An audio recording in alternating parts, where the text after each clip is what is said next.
এমন কোনো দিন নাই খুন হবে না হচ্ছে। আর এখন শুরু হয়েছে ধর্ষণ। আজকে মেয়েরা বেরোতে পারে না, সন্ধ্যা পরে তারা বেরোতে ভয় পায়। কই আওয়ামী লীগ যখন ক্ষমতায়, আমি যতদিন ক্ষমতায় ছিলাম, এই ছাত্রছাত্রীরাও তো রাত্রিবেলাও বেরিয়ে আসতে মিছিল করেছে। এমনকি যখন তারা আমার পদত্যাগ চেয়েছে, তখন আমি আইজিপিকে বলেছি, পুলিশকে বলেছে, আমার দলের নেতাকর্মীকে বলছে যে, এমনকি আমাদের ছাত্রলীগের নেতাকর্মীদের বলছে, দেখো মেয়েদের জন্য কোনো রকম অসুবিধা না হয়, সম্মানের সাথে তার জন্য হলে ফিরে যেতে পারে।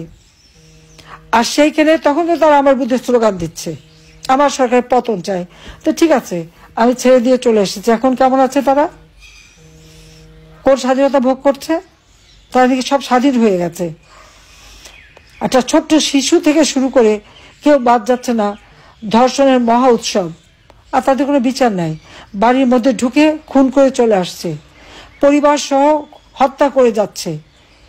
আর ঘর বাড়ি জ্বালাও পোড়াও, চাকরি থেকে বের করা, সরকারি কর্মচারীদের চাকরি থেকে বের করে দিচ্ছে, পুলিশকে চাকরি থেকে বের করে দিচ্ছে, এমনকি সেনাবাহিনীতে পর্যন্ত অবসরপ্রাপ্ত বা যারা চাকরিতে তাদের উপরে মামলা, গোয়েন্দা সংস্থার প্রধান তাদের বিরুদ্ধে তাদের পাসপোর্ট বাতিল, তারা বাইরে যেতে পারবে না, তাদের বিরুদ্ধে মামলা। এটা কোন ধরনের অত্যাচার, নির্যাতন? ঠিক ৭১ সালে পাকিস্তানি হানাদার বাহিনী যা করেছে, আজকে এই সুদখোর খুনি জঙ্গি ইউনূস সে ক্ষমতায়, সে একই কাজ করে যাচ্ছে।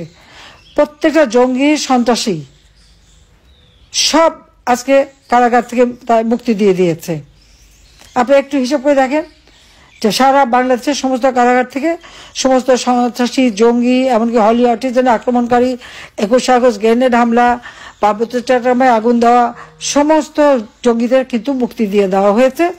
তাদের আর কোনো বিচার টেচার হবে না, শুধু আওয়ামী লীগের বিরুদ্ধেই লেগে থাকবে। আওয়ামী লীগের অপরাধটা কি?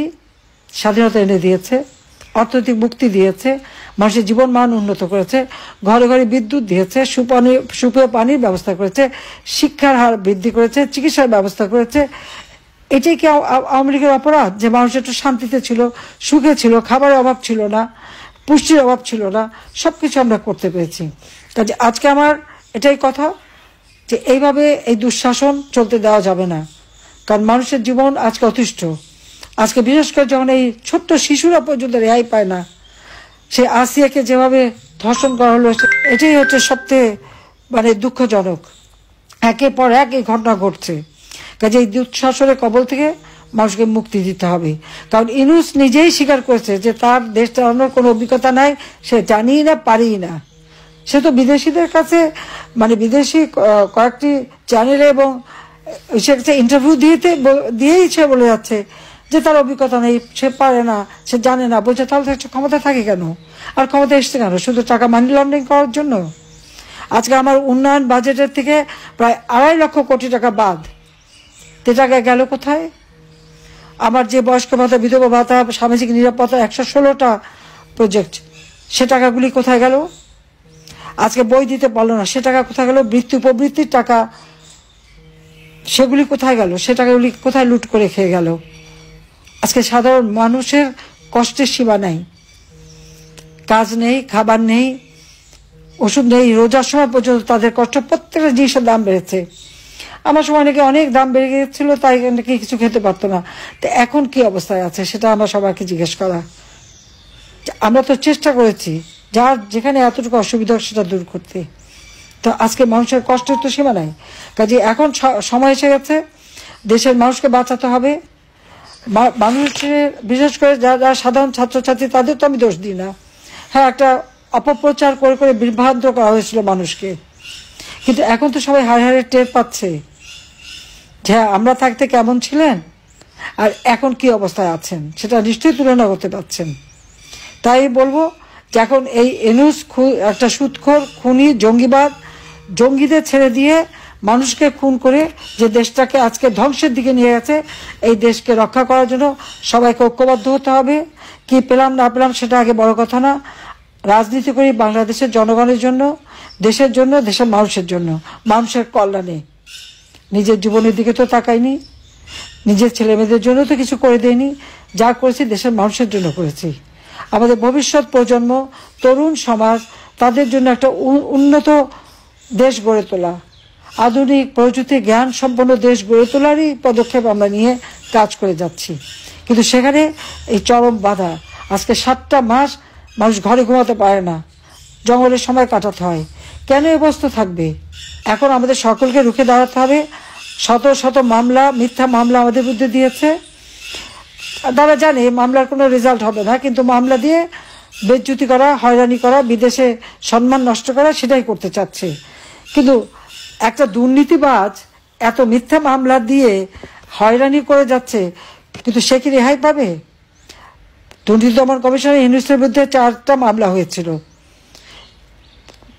সে ট্যাক্স দেয় নাই, 666 কোটি টাকার ট্যাক্স সরকারের পাওনা, তার বিরুদ্ধে মামলা।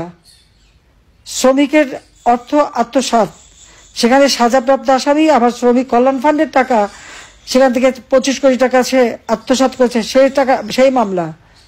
সব মামলা এখন উনি বাতিল করে দিয়েছেন। বাতিল করলে কি হবে? দিন আসবে আবার পাই পাই করে হিসাব নেওয়া হবে এবং এই সব মামলা আবার তো করা হবে এবং তার শাস্তি সে পাবে।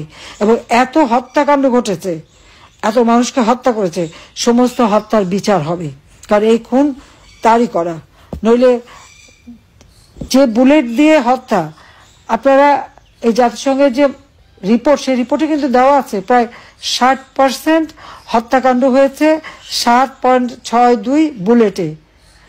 এই রাইফেল আমার পুলিশ ব্যবহার করে না, আর্মি ব্যবহার করে না, বিডিআর ব্যবহার করে না। তাহলে এই রাইফেলগুলি কোথা থেকে আসলো? এই গুলিগুলি কোথা থেকে আসলো? বের হবে সব এক এক করে। এর মধ্যেই বেরিয়েছে একজন, তার হাতে রাইফেল, সে 28টা গুলি নাকি, 28 রাউন্ড নাকি গুলি করেছে, তাকে নাকি টাকা দিয়ে ভাড়া করা হয়েছিল। এরকম আরও কাহিনী আস্তে আস্তে দিন গেলে বের হয়ে আসবে। কাজে এদের বিরুদ্ধে মানুষের জীবনে শান্তি নিরাপত্তা ফিরিয়ে আনার জন্য, মানুষের অর্থনৈতিক মুক্তির জন্য, মানুষের জীবনটাকে আরো উন্নত করবার জন্য এই জঙ্গি দুঃশাসনে যে মানুষকে জর্জরিত করছে, যে অস্ত্র এবং মানুষের লাশ ফেলে ক্ষমতা দখল করেছে, অবৈধভাবে ক্ষমতা দখলকারী জঙ্গি ইউনূসের হাত থেকে দেশকে রক্ষা করার জন্য সকলকে ঐক্যবদ্ধ হয়ে মাথায় নামতে হবে এবং বাংলাদেশকে এই জঙ্গি শাসন থেকে মুক্ত করে মানুষের জীবনে শান্তি নিরাপত্তা আনতে হবে। এবং তার জন্য যার যেখানে যা কিছু আছে সবাইকে নিয়ে আপনারা মাঠে নামেন এবং আসুন আমরা আমাদের দেশটাকে এই দুঃশাসন থেকে মুক্তি দিয়ে মানুষের জীবনের শান্তি নিরাপত্তা ফিরিয়ে আনি। ইনশাআল্লাহ বাংলার জনগণের জয় হবে হবে। দুঃশাসনের কালো মেঘ কেটে যাবে, আবার সুন্দরভাবে এদেশের মানুষ বাঁচতে পারবে। সবাইকে ধন্যবাদ, রমজানের শুভেচ্ছা জানাচ্ছি। সবাই ভালো থাকেন, সুস্থ থাকেন। জয় বাংলা, জয় বঙ্গবন্ধু, বাংলাদেশ চিরজীবী হোক।